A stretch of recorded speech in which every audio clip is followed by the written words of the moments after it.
Hello kids, how are you all? I hope you all are safe and healthy and you all are completing your work on time.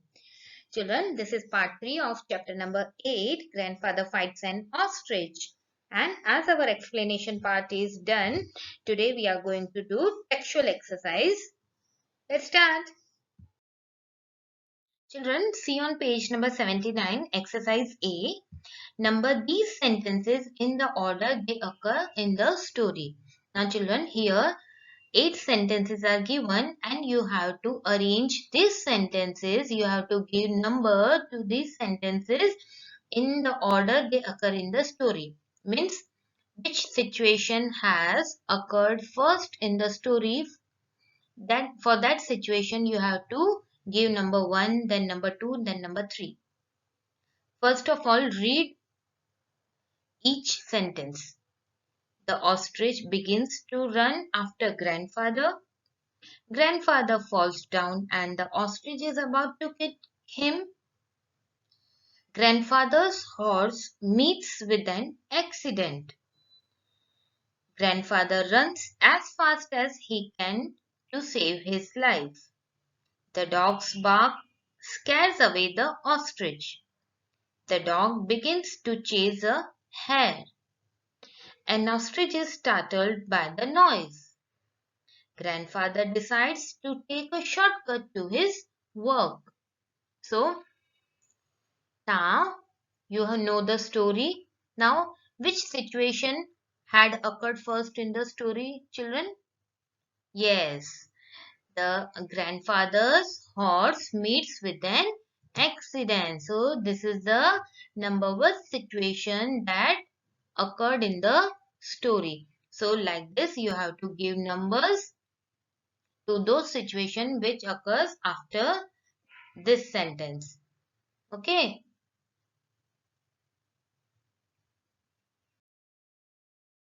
Children, on page number 80, few words are given which express feelings. Feelings like happiness, anger, confused, surprised. Let's read out. Grandfather was frightened when the bird attacked him.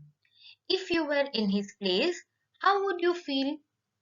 So children, we have completed our chapter and you know about the situation of grandfather. And when the bird, when that creature attacked the grandfather was frightened and frequently he was changing his feelings according to the situation. Now, which were that feelings? Surprised, worried, dizzy, confused, joyful, excited, bold, startled. Now you have to use these feelings in the given below blanks. Use the most correct word from the above list to complete each sentence. Number 1. The ostrich is dash and ran towards grandfather. The children, when the ostrich heard that noise, the dogs bark and grandfather's shout. So because of that noise, the ostrich was scared. He was frightened. So here I have used the word startled. Yes, the ostrich is startled and runs towards grandfather. So like this you have to complete rest of the sentences. Okay children, see on page number 82. Now we are going to know about helping verbs. As we all know what verbs are. So what are verbs children? In your last class, in your previous class, in third standard, you have already learned about verbs. So the words which express action, the action or the activity done by the subject, that word is known as verb. Let's see the examples. She sings melodiously. Now, in this example, we are talking about she. So, she is the subject and the action which, which is performed by the subject is sings. So sing is the verb. See the next one. Girish painted the cottage. Now in this sentence we are talking about Girish. So Girish is the subject. And what action Girish has performed? Girish painted the cottage. So painted is the verb. Third one, the cat ate the fish. Now in this example we are talking about the cat. So cat is the subject. And what the subject has done? Ate the fish. So ate is the verb.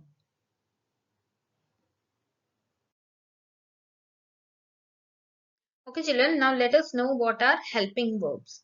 So with the name itself you might have an idea that what helping verbs are.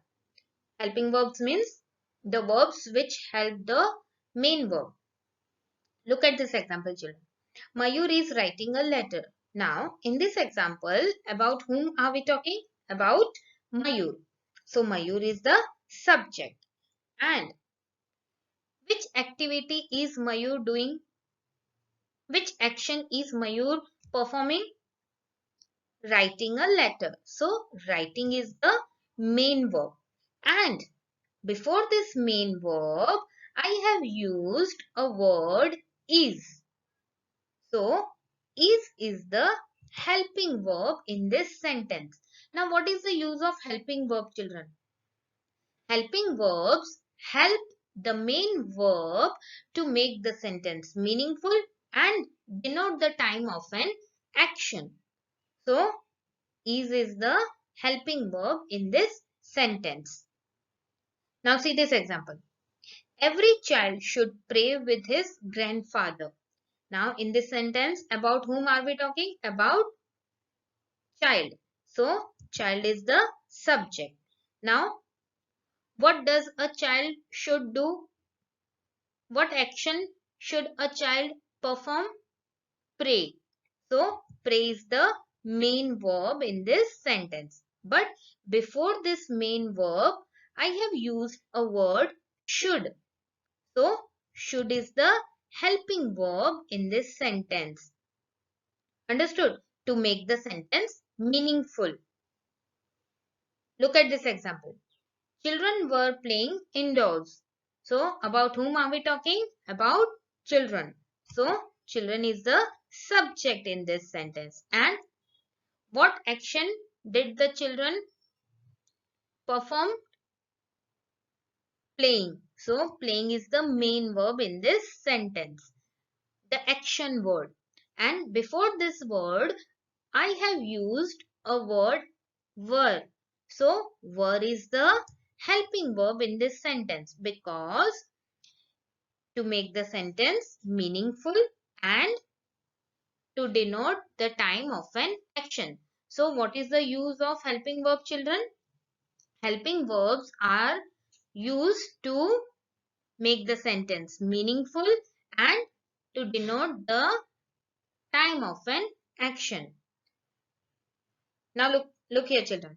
Helping verbs am, is, are, was, were, have, has, had, do, did, does, will, can, shall, should, could, would, may, might, must, ought to are all helping verbs when used with the main verb.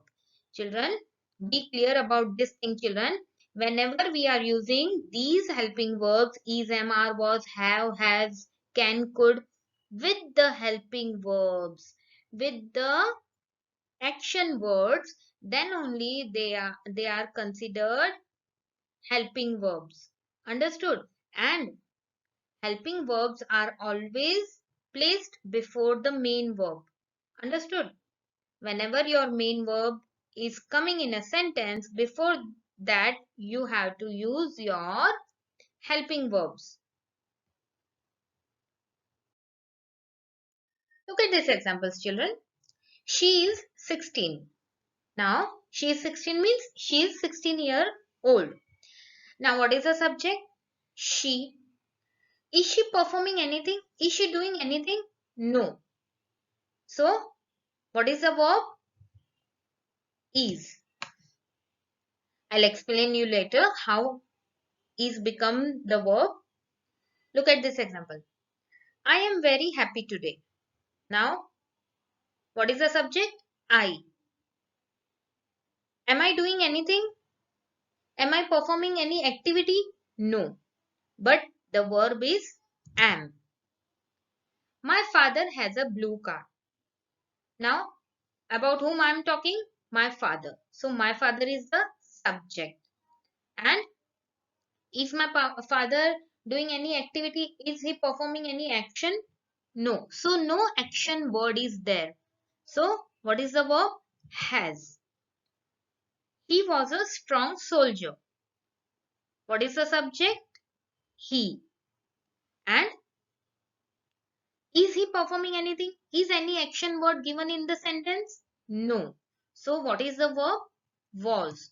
So children, whenever these helping verbs which we learned a few minutes ago, is, am, are, was, shall, should, can, would, have, has, must, might, all are considered as main verbs when there is no action word, when there is no main verb in the sentence.